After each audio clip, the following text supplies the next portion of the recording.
पहलवानन के बात नहीं मानत बा चौकी दरवा पे ला।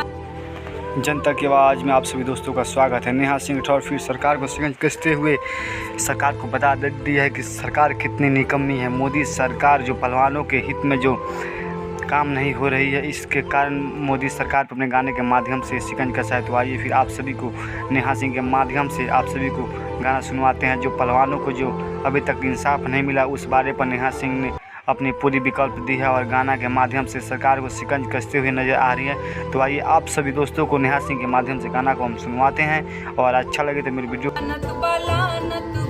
पहलवानन के बात नहीं मानत बा चौकी दरवा पे लानत बलानत बा। ओ काहे साहे बड़ चुप, कहाँ गइल बड़ छुप, तनी मीडिया में आव, टेली प्रॉम्प्टर हटावा। तोहर मंत्री डरार काहे फानत बा चौकी दरवा पे लानत बलानत बा। तोहर मंत्री डरार काहे फानत बा, तोहरे चौकी दरिया पे लानत बा। पहलवानन के बात नहीं मानत बा, साहेबवा के लानत बलानत बा।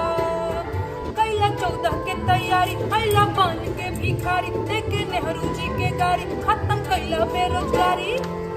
2024 में जब्त जमानत बा चौकी दरवा के लानत बलानत बा। 2024 में जब्त जमानत बा, साहेबवा के लानत बलानत बा। पहलवानन के बात नहीं मानत बा चौकी दरवा के लानत बलानत बा। पहलवानन के बात नहीं मानत बा, साहेबवा के लानत बलानत बा।